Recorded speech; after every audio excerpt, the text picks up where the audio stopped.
Hey, everybody, welcome to the Santita Jackson Show here on AM 950 Radio, the voice of progressive Minnesota. Let's talk about the number two man, the number two Democrat in the U.S. Senate. Dick Durbin from the great state of Illinois has announced that he is retiring. Who is going to get that seat? They said it is going to be quite the fight. So I want to know what your thoughts are. It's not even who is going to fill that seat, it's what you want in a public servant.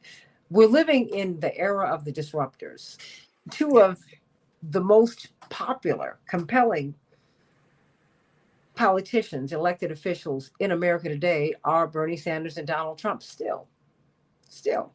Bernie Sanders is the most popular elected official, but Donald Trump, even though his popularity ratings have taken a hit, he's still popular. He is.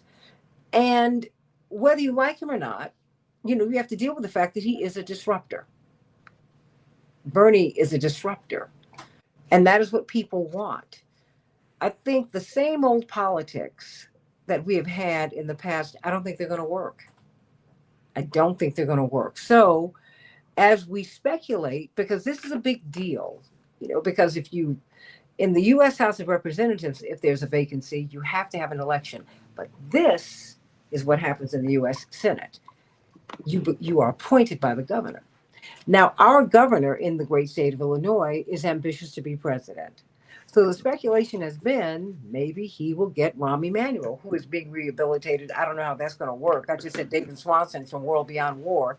He said he's helped to further militarize Japan.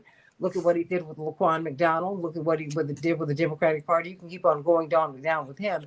And I don't know how they're going to do that. But you know what? With the corporate media on his side, he's a columnist with the Washington Post. He's on CNN as an analyst.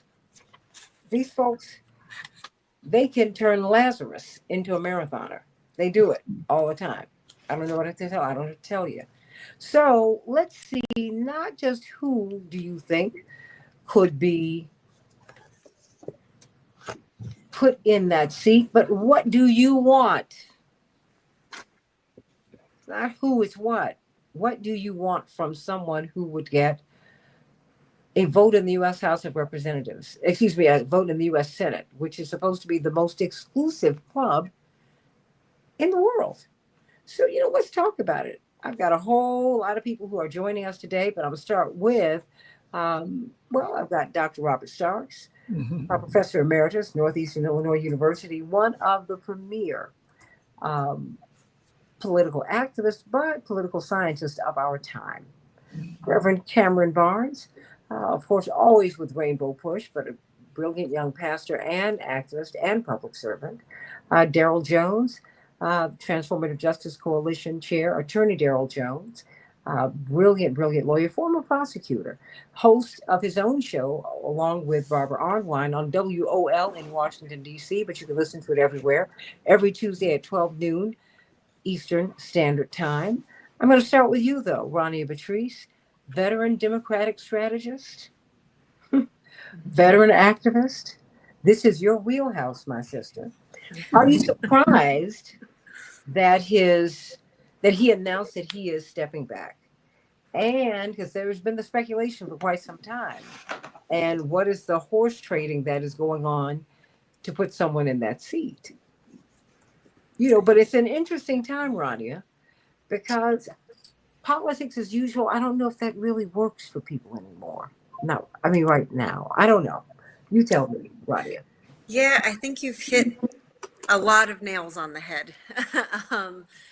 One of them being the status quo, the politics as usual, the way it usually works is, there is somebody already in mind. There are all these games being played behind the scenes, and somebody is coronated, essentially.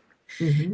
And I think we are not in that moment right now. And I also think, frankly, I just think people want something. You said it at the top, like people are looking at disruptors as sort of the real leaders. And granted, I you know me, I always get a little ugh, when Donald Trump and Bernie Sanders are said in the same sentence, but I also get it. They are two people who don't follow the status quo. One is very different from the other, but Yeah, they point are. being, the point being is they're outside the box. They're not the politics as usual. They're not, they don't go along to get along. They've ruffled a lot of feathers. Obviously Bernie continues to ruffle a lot of feathers too, but I do think we're just in this moment where people want something different and they want real leadership. And I think and I have so much respect for Senator Durbin. So I'm not necessarily just talking about him in what I'm about to say, but this idea that we see from a lot of our federal Democratic leadership where we are operating with some kind of sense of decorum and historical normalcy, whatever that means, normalcy. We're not there. We don't exist in that time anymore, and just falling in line and hoping things are going to get better is proving to be a fool's errand. And so I do think people are going to be looking for somebody who's ready for this moment, who has a backbone and a spine. They're ready to lean into it and really do things differently than we've been seeing from a lot of our federal leadership. And we certainly do need it. We need the votes. Yeah. And let me just be real clear. If it's Rahm Emanuel, I'm gonna pull my hair out just so like I'm on record for that. No. Let me tell you something. One thing I'm not going to do is hurt myself and look like Patches. No. What I will do, I will fight him. But mess with my lipstick, darling, I won't do it. I'm not hurting myself. No. Yes. No. Fair enough. I will work alongside you, my dear. Yeah, and you're gonna be coiffed, okay? Don't hurt yourself. Don't you? No, yeah, I said it. Don't you look a hot mess because you're upset. Oh no, I don't believe in that. You know that, honey. I went into surgery looking just like this. I don't play. Yeah. Yeah. Took them a minute to intubate me. TMI. I get it. Nope, love it. I aspire to be half as. Because I'm not going to hurt myself. What I'm going to do is fight you, and I'm going to fight for the proposition. I'm not going to shoot myself in the foot. That's somebody else's job. They can do that. I'm not doing it. No.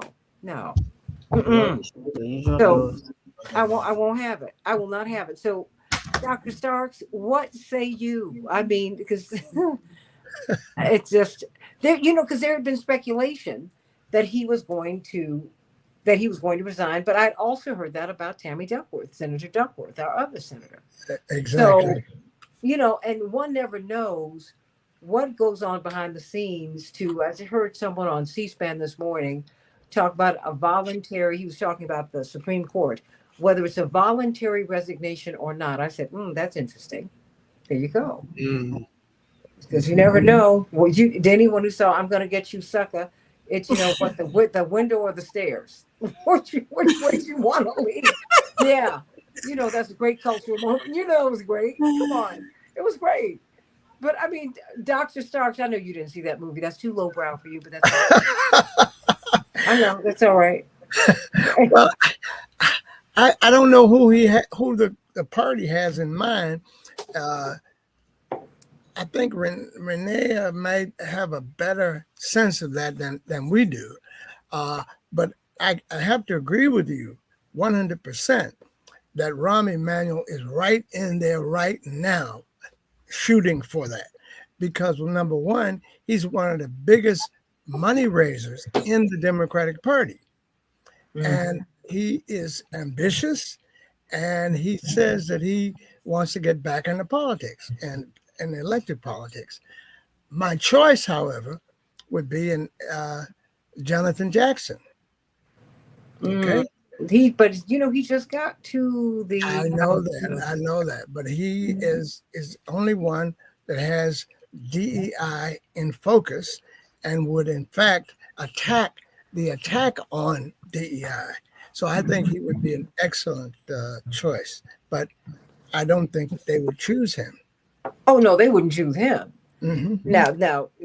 And, and I think that's part of the challenge, that the party chooses. And the good thing is now a lot of the things that we knew to be true, that were whispered about some time ago, now all that stuff is on Front Street, Ronnie. And Daryl Jones and Cameron Barnes and Dr. LaShawn Latrice. Now we see that this is how this works, that it might not be our choice, it's their choosing. And I don't know if that really works. See, with Kamala Harris, the race really was within her grasp, even with maybe the theft of the votes, which Greg Palast actually pointed out. The fact is, a lot of people did stay home. And we don't need to diminish them. People have been betrayed. And they know it. You can't continue to mistreat people. That's an abusive relationship. If I walk out and you tell me, well, you're going to be cold. No. What you're not going to do is you're not going to use me as a punching bag. And before I be a slave, I'll be buried in my grave. I will do that before I sit up in here and take this. Well, Santita, I'd like to ask Renee, how does the party look at a person like Rahm Emanuel? I mean, is he in good graces with the party, or? I know he's one of the biggest fundraisers for the party. You wanted to pull her hair out right now. Okay. No, I'm going to keep myself locked. Taking inspiration from She already told you what she was going to do.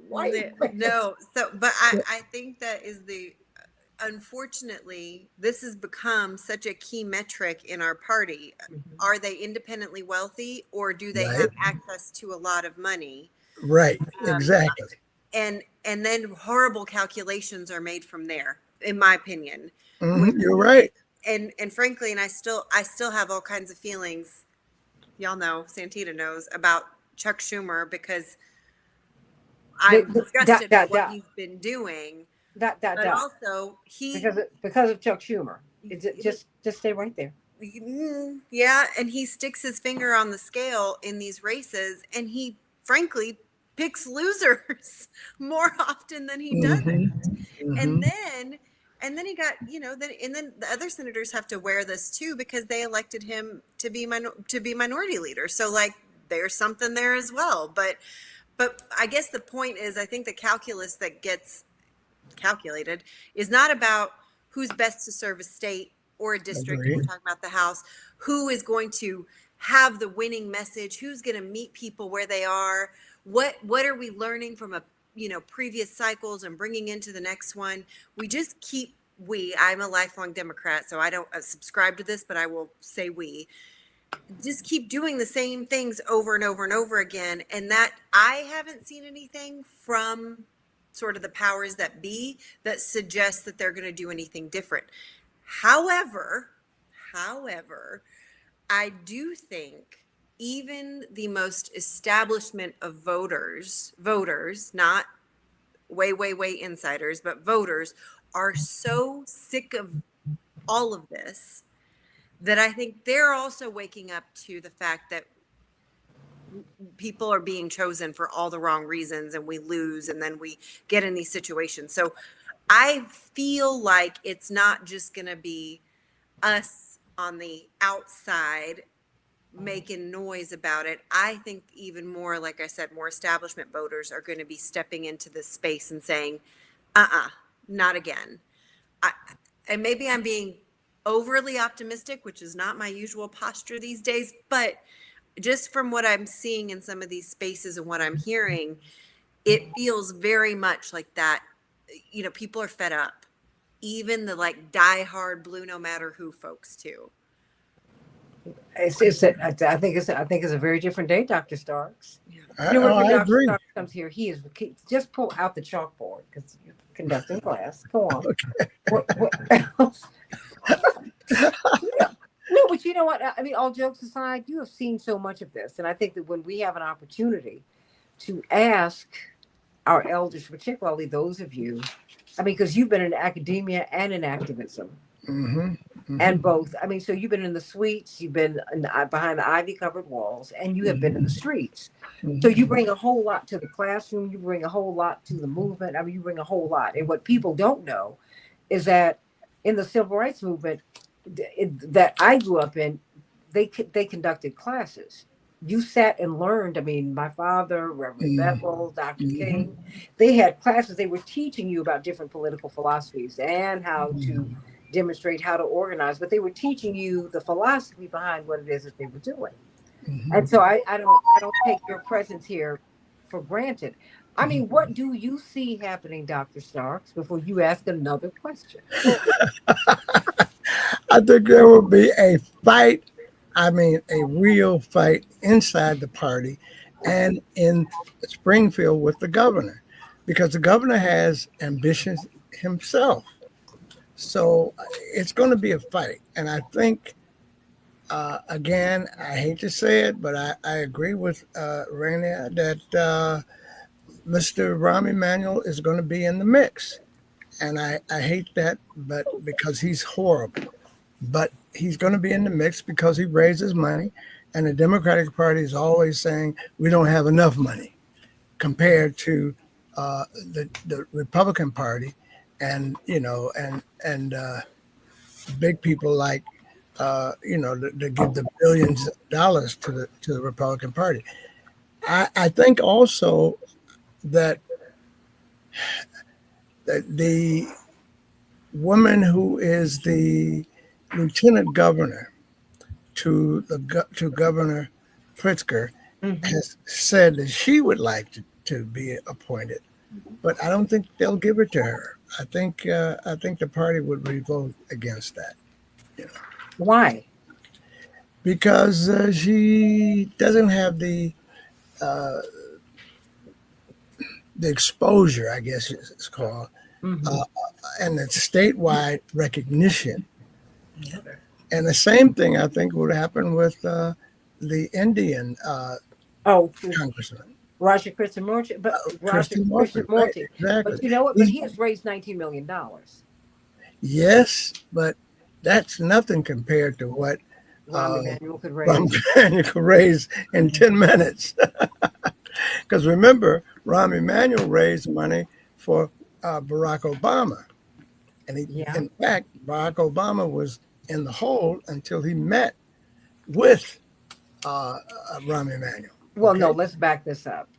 Rahm Emanuel and Barack Blagojevich and David Wilhelm, and it was a cadre of people, and mainly the Pritzkers, who sponsored him all the way through. Yes. Now wait, let's put it where it is. No. Look, I'm not mad at anybody, but he was not someone who organically came from the Black community. Yes. When Reverend made history and ran for president, he ran with no money and against the establishment. When he ran for president, he ran with all the money and corporate backing. You could not say anything bad about him. You couldn't criticize him.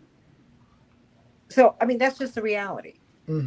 So, I mean, all these people have been in the same bucket. Rania, do you have to leave right into here? Because I know you got auntie duty.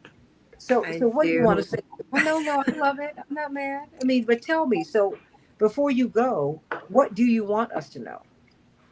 Because we're hearing that it sounds you're about to tear out your hair. All jokes aside, but and also, what is the time frame for making the decision? Well, let's hope it's not November like they're doing with that seat down in the U.S. House of Representatives seat down in Texas.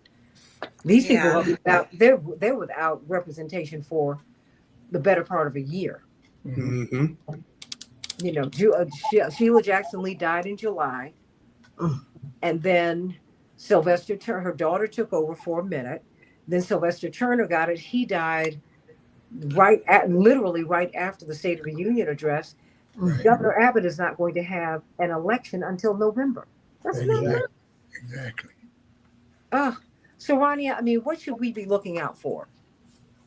I personally feel like one, just like we've all been talking about, people who are willing to get outside the system, willing to have honest dialogue and conversation about the world that we're living in right now, right this moment, not where they thought it was or what it used to be or whatever. And then I also personally think, I mean, we're going to have this appointment, but I think primaries are important. I think there Yeah. needs, you've said that, you say this all the time. I think we have to have real processes and primaries. And frankly, I mean, our democracy is under, sorry, I'll hear the kids in the background. That's all right. Our democracy is under attack, and making it weaker by not having primaries is just not Well, something I'm up for. So that's my 2 cents. Somebody who's gonna, who's gonna really jump in, feet first, and straighten that spine. And we've seen over and over again, we're in this moment with Trump. It's not the first time. It's, that's a whole nother conversation for another day. But capitulating to him doesn't work. well, Standing on the sideline capitulating. doesn't. Well, into the oligarchy. I mean, because the Yeah. fact that let's keep it 100. You can't have democracy and slavery at the same time. You can't have democracy when women don't vote. Our democracy is 60 years old. That's when you have the Voting Rights Act. That's it. We Yeah. ain't had it long. So I mean, you just can't. We can't say it because we got a whole bunch of people of color who got a chance to come in behind those civil rights laws in 64 and 65 and 66 and 67 and 68. It's a 60. It's a very young. We're not fully democratic. We're a republic. Yeah. Trying to strengthen that and bring and fold more democratic elements into the republic. That's a big deal. But we just have to be straight up about what it is that we do not have. And democracy. Let's cut those talking points right now. We don't have it, but we need to move toward it because the Senate initially was an appointed position a little more than 100 years ago. Yeah. Now, and if we are really who we say we are on paper, we need to have an election. I'm tired of the party deciding for me because the party doesn't do things, Ronnie, in our best interest. Nope. And that's what we got to get away from. They work for Yeah. us. My God, they work Yeah. for us. But you would never know that based on what's happening in Congress. Okay, I Right. really got to go. So much I love love to you. all of you. Love Keep you. that hair, girl. Come on now. Keep us informed. That's right. That's right. Keep that hair. Well, you know what? Let me go to you, Daryl Jones. I got to get the rest of these people. And you stay right there, Dr. Starks. I know you got to go. You stay right there. Okay. Daryl Jones, what say you? Looking like a television host and a radio host right now. well, thank you for that, Santita. I tell you, this is a really interesting situation that's being created with this retirement or not seeking reelection. So we should have the full primary election because the decision that the Senator Durbin has made is that he's just not going to seek reelection, which means that the seat is going to be completely open for the primary as well as the general election. And so, we're going to see all these people throwing in. What's going to be really interesting are going to be the issues that are going to be raised because, this is the time and Reverend Barnes, I know he hears me say this all the time. This is the time for that younger generation, for the next generation to take that step up and say, you know what? I'm interested in this position. I'm not waiting to next. I want it now. These are the issues that I'm going to bring to the forefront. If you want to deal with my issues, deal with my issues. But this is the opportunity for Gen Zers to get out front and say, these are the issues of concern to us. Santita, you've said it and said it and said it again. One of the major issues that's hitting there in Chicago, you've indicated, is migration. It's the migration issue, as well as the economics. These are all issues that Gen Zs are on the front line of. They're dealing directly with these issues. So, I don't know the history of Rahm Emanuel in Chicago and migration and economics. I do feel confident in talking about what Gen Zs are feeling right now with regards to migration issue, with regards to the economics, with regards to the education, with regards to respecting democracy and promoting democracy. I think that, with Senator Durbin announcing his not seeking reelection, that's going to open up a door and it's going to open up the possibility for major issues to be raised and for, folks to decide on the direction that they think the country should be going in. And it provides that opportunity. You are so smooth. I mean, you keep saying he's decided not to be reelected. Okay, not seeking reelection. That's rich. Because voluntary. I don't know what happened. I don't know if he had an offer he couldn't refuse. I don't know. But to be fair, he's worked very hard, and in the midst of all of this, remember he lost a daughter, and he's had some health issues, and so and this is a job where you're never off. So whatever it is, I certainly give Senator Durbin all of my love and appreciation and my respect, because this is not an easy job. And so, I mean, all jokes aside, because politics is what it is, so I understand it. That having been said, he's a human being, and I certainly wish him well. But now, I think this is a time for us to look at the process, Dr. LaShawn Latrice, and because the fact is, it's migration, but if it's an old head who has served people well, because look, you're not going to take that seat from Danny Davis until he gives it up. Why? Because it's just like I told Barack Obama, who I've known, you all know this, I've known them a long time. I told him, do not run against Bobby Rush. Well, this, that, and the third. Yeah, I said, no, no, no, no. Because if I was living in New York at the time, I said, if I were in Chicago, I would not vote for you. I love you. But guess what? No, Bobby Rush, I said, you don't understand the history of the Panthers. The school food program was started by them. He has fed too many people. When I see him, I see Fred Hampton and Mark Clark and Huey Newton and all these people who for no money saved our people. Who stood in defense of our people. That ain't gonna happen. The optics are not working with you. I said, there's time for you to do other things, but this ain't it.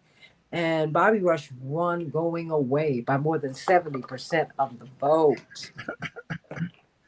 I mean, it was just like, wow. And then 4 years later, not even he becomes, after they knocked everybody out, it was the craziest election I'd ever seen.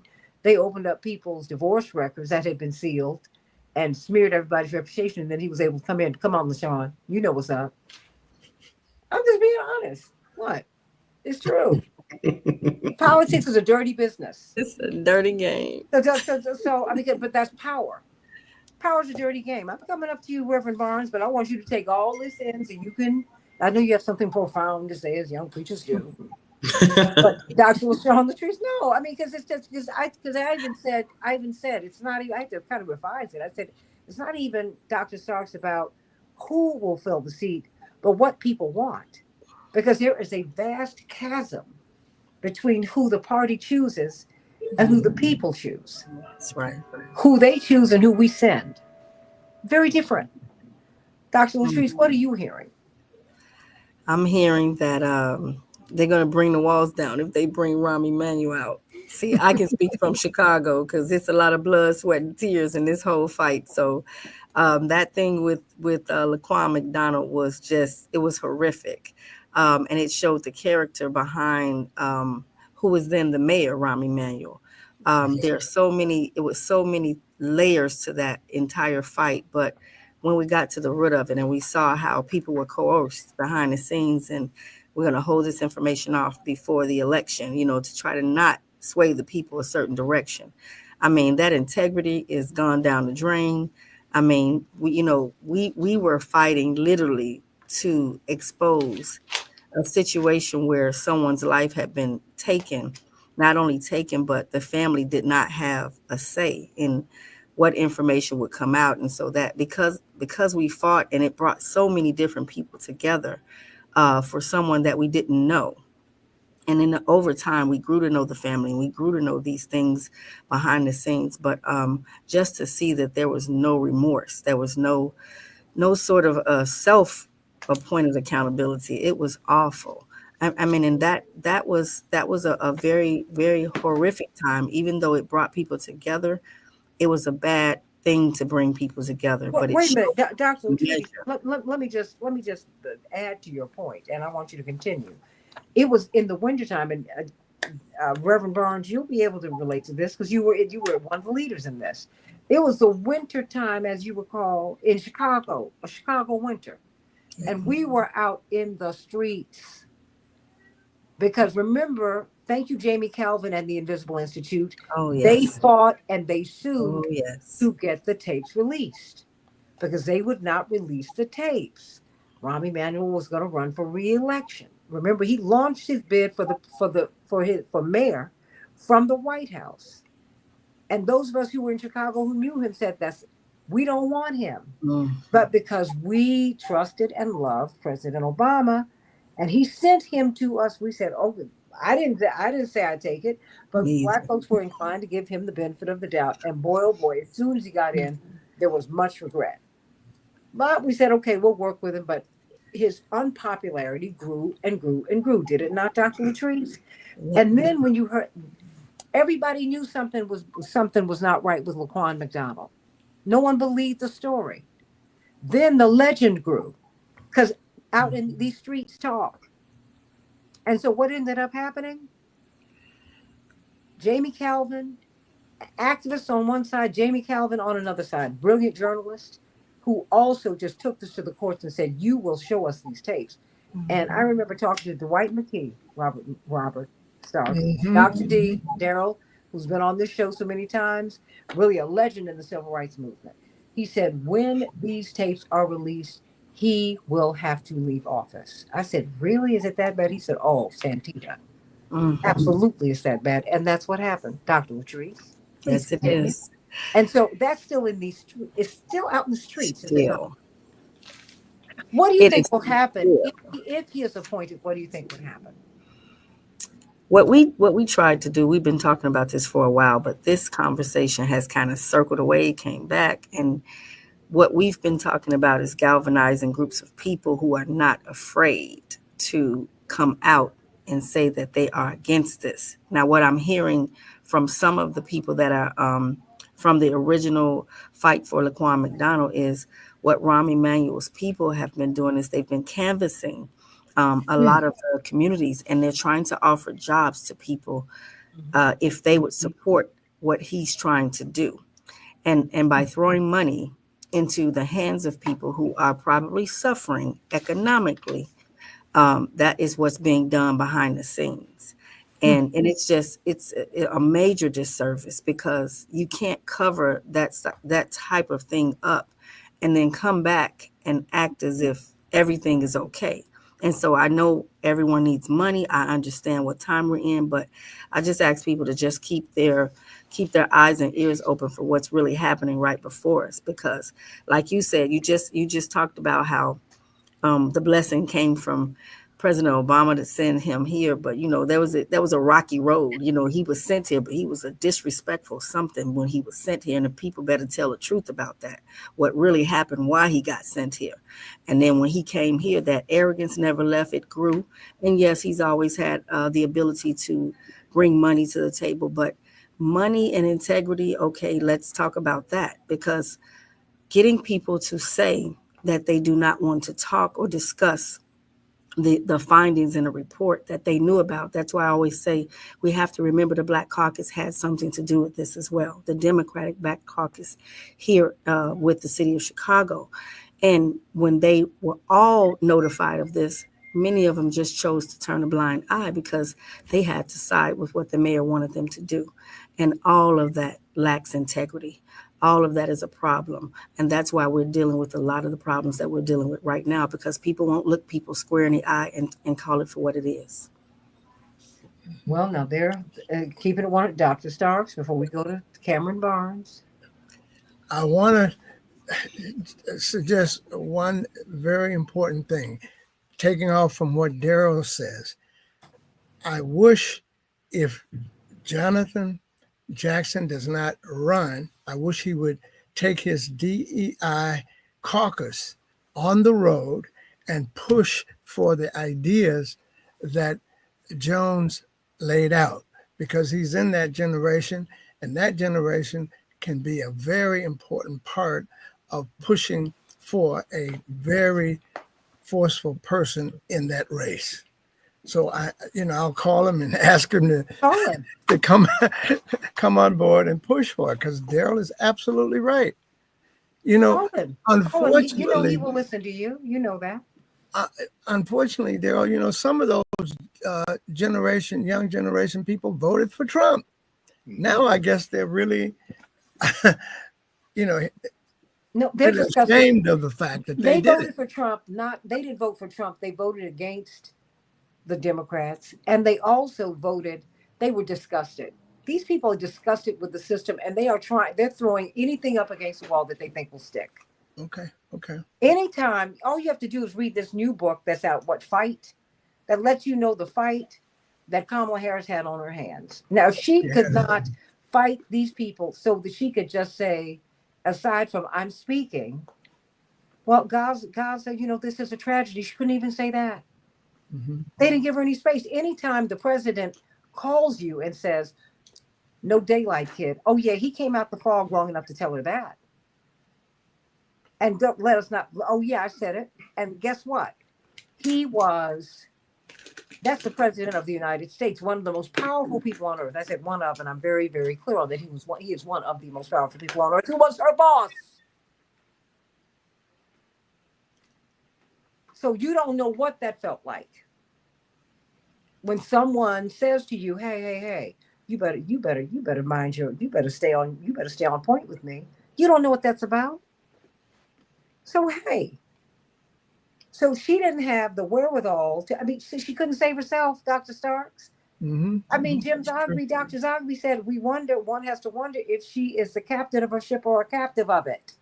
Yep. She was being manipulated from behind the scenes. Absolutely. Not just manipulated. Look, this is what you're going to do. Mm-hmm. Mm-hmm. Okay, so boom. And there it is. And I love her to pieces. I'm just saying that now you have people who are so clear on the game. They are tired of it. And let me just pivot to the youngest person on the panel. Reverend Cameron Barnes, who was working for Rainbow Push when they killed this boy. And it finally came out, he was out in the streets almost first. Like, we got to do something. So, I mean, because all this stuff is out here, and we don't know who's going to get appointed to the seat. We do know they will be appointed by someone who is ambitious to run for president. So, Reverend Barnes.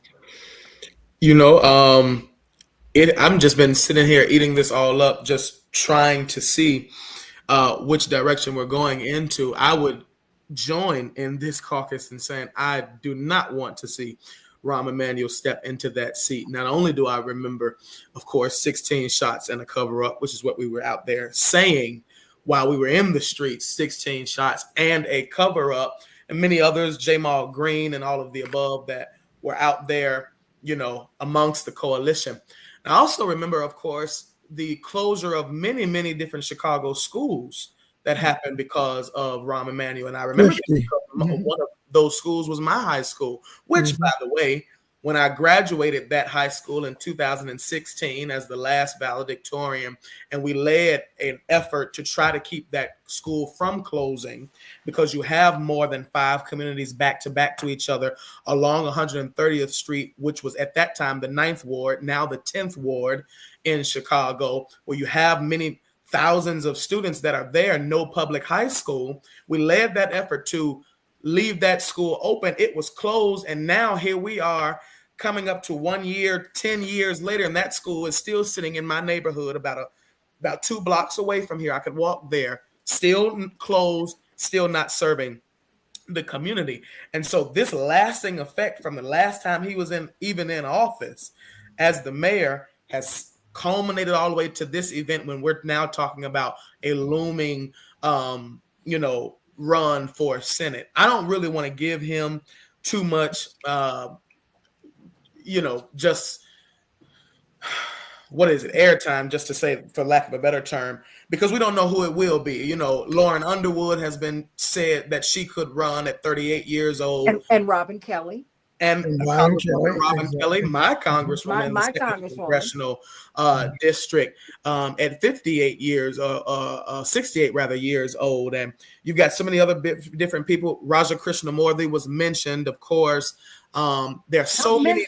He's raised $19 million. Yeah. From a And community that is very organized. we're about to see one of the most aggressive Senate races across the Exactly. entire nation, Exactly. right here in Illinois, and certainly one of the most aggressive Senate races that the state has seen, because we don't know yet. And as I've read about it, Senator Durbin, which kudos to him for over 40 years in the United States Congress, coming from United States Congress and then being endorsed by the outgoing senator at that time, being able to come in 1996. I mean, he's had a wonderful record. He, of course, has mentioned himself, one of the biggest things, one of his biggest accomplishments was leading an effort to get smoking banned from airplanes, and really it became a health issue. And he himself has said, well, that's one of the just catalysts of his entire tenure. But we're going to see a very interesting race. And I want to go back to something that Attorney Jones said. And you all know, of course, being with Rainbow Push, and of course, then also got with Transformative Justice Coalition as a fellow. And I love them just as much as I love Rainbow Push. And we have done so many different seminars, and I don't know what they're particularly called, where we are training the Gen Zers, and we're trying to do this. I've run for office. I ran for alderman. So many of our other peers under Attorney Jones and Attorney Armine, we've run for positions because we understand the need of where we are. I want to talk about two things if I have the time, because they've been brought up. Where the young people are in my generation with the distrust in the Democratic Party. Mm-hmm. It is going to be very detrimental in this race as well, because it doesn't stop at one election. It isn't the fact that, we were just lethargic with the Democratic Party when Kamala Harris and President Trump ran, and so we went that way. But now that we're at another race, we love the Democratic Party again. It's going to take a lot of effort from the Democratic Party to bring back in these voters that are about 45 years and younger, 18 to 45 years old, really. It's going to take a whole lot. And we're not a generation that is just going to take the promises of what could be for, face value and give you the vote. As we begin to talk about some of the issues, you really have to play to the issues of this generation. Myself, along with several other hundreds of thousands of Americans, I'm sure, with now federal student loan debt repayments going back into play after nearly 5 years of paused payments, many of us have seen a very large hit on our credit scores as now we're going back into paying our student debt. That is an issue that we're going to want our United States Senator to be able to address, to be able to have that backbone, to stand up against any administration. It doesn't matter if it's Donald Trump. It doesn't matter if it was the Biden-Harris administration. You're going to have the backbone of the people of which you serve to be able to give us that trust. You got to show us better than you can tell us. And so this is going to be very interesting.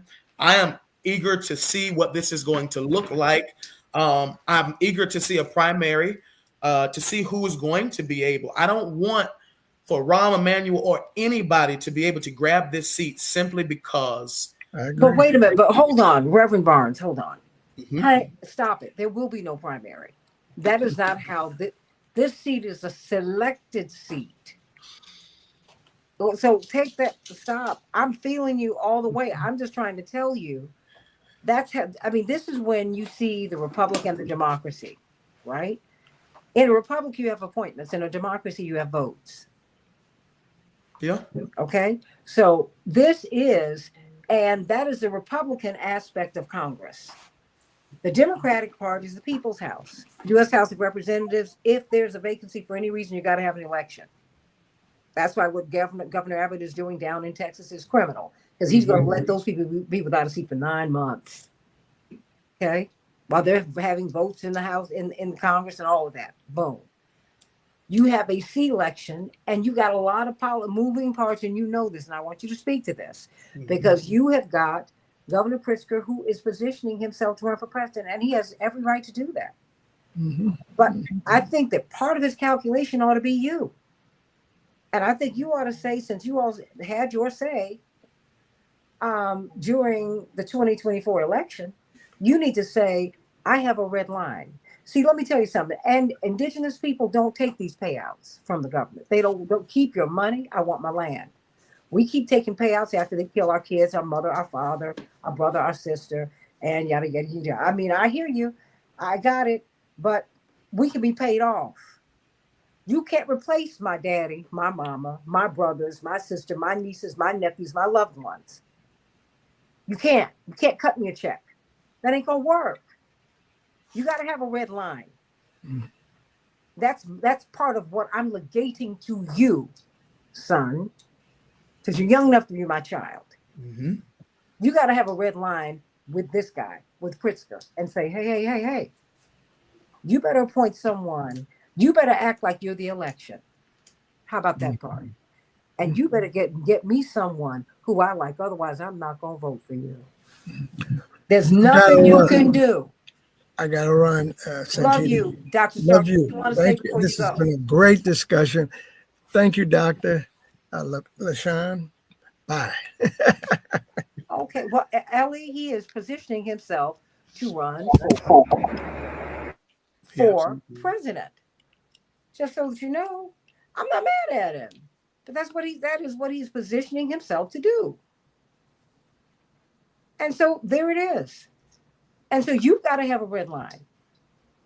You and your people, your generation, and not just your generation, people have to have a red line. Yeah. You got to have a say, this line, if you cross this line, I am done. You can do it in all kinds of relationships, romantic and platonic. But somehow or another, in politics, we get scared. Can't do that.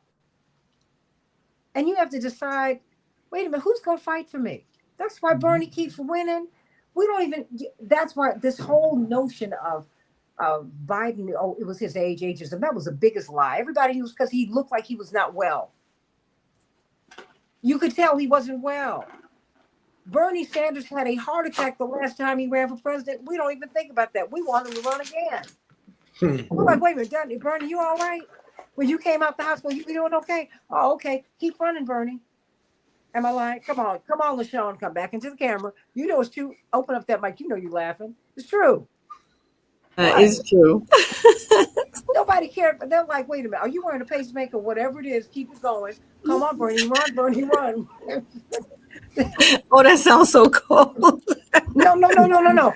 It's when you are in service. I know myself. I sound like I'm crazy, but am I lying? No. Okay. All right. Look, people calling on my father. My father's got Parkinson's. He's in a wheelchair. Yeah, I know. You got to catch him early so you can really understand what he's saying. Keep pushing. And folks want to know, Jesse, what you gonna do? I'm like, really? You don't ask Barack for anything. Barack is walking around looking great. You want him to do a podcast and just talk. I'm like, oh really? my God. No. Yeah. Santita, I'm never going to forget that you said this. This is going to make me laugh for the next 5 hours. I'm glad you said it, though. I'm glad you put it out there. I mean, look, I'm not in Congress like my brother. Okay, oh so my I have God. a little bit of freedom. Okay. Yeah. So I can say one or two things.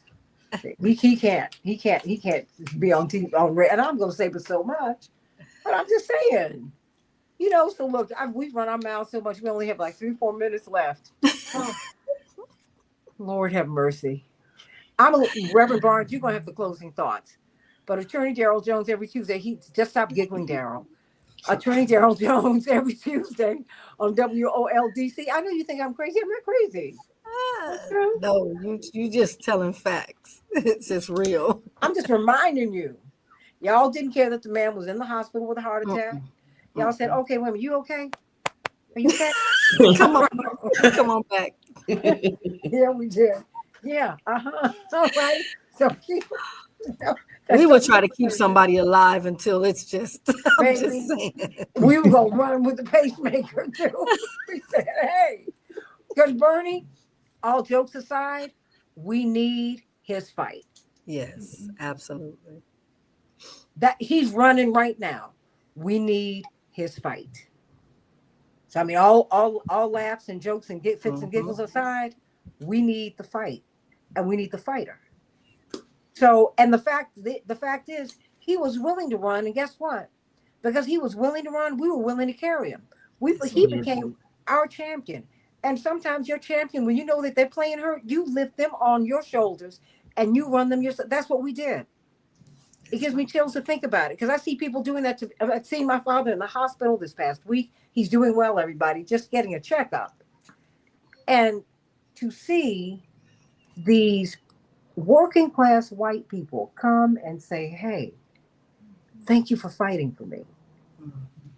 Is that Jesse Jackson? He's here.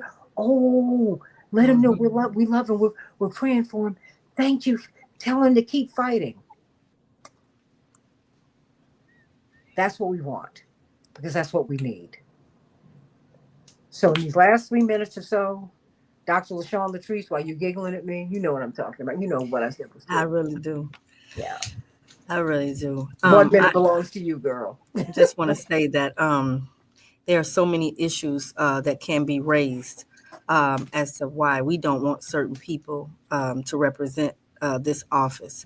There are so many other viable candidates. I love Robin Kelly. She is my congresswoman. Mine. I will root her on. I will campaign, fundraise, whatever with her. But what I'm saying is you have to look at the integrity behind the person that is pushing to be in that seat and why they're wanting to be in that seat.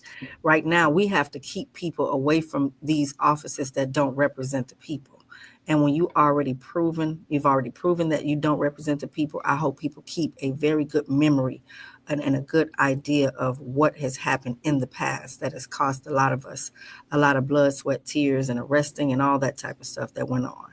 So I just wanted to leave you all with that. I'm going to continue to pray, fight, have faith, and just keep pushing. Amen. Attorney Gerald Jones, WOL, 12 noon every Tuesday, Eastern Standard Time. Your closing thought. Santita, I think that,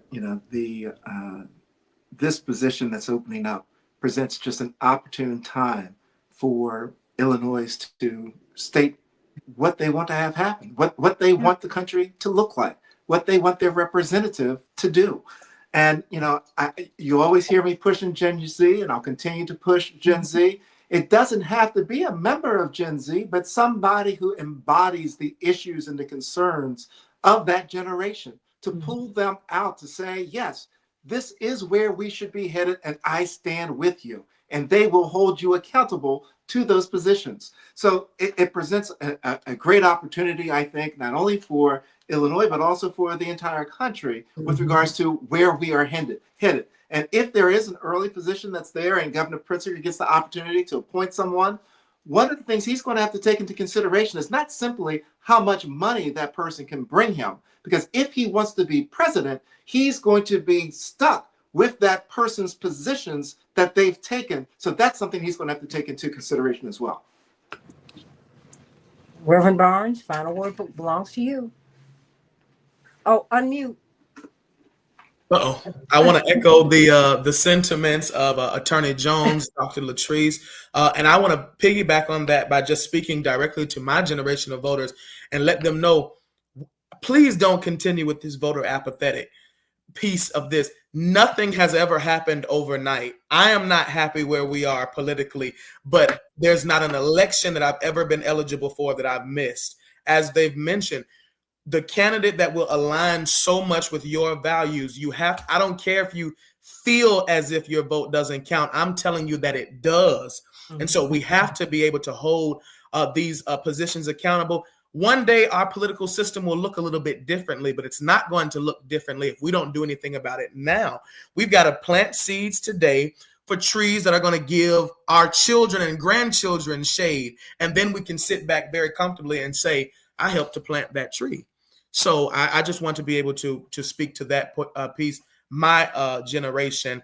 And I certainly want to echo the sentiments that if Dr. Robin Kelly wants to run, I'm certainly going to do everything I can to get her in that seat. And you might see me run for Congress in 2nd Congressional District. Amen. Go ahead. I love you, everybody. Having fun on the Santita Jackson Show. AM 950 Radio, the voice of progressive Minnesota. Much love, everybody.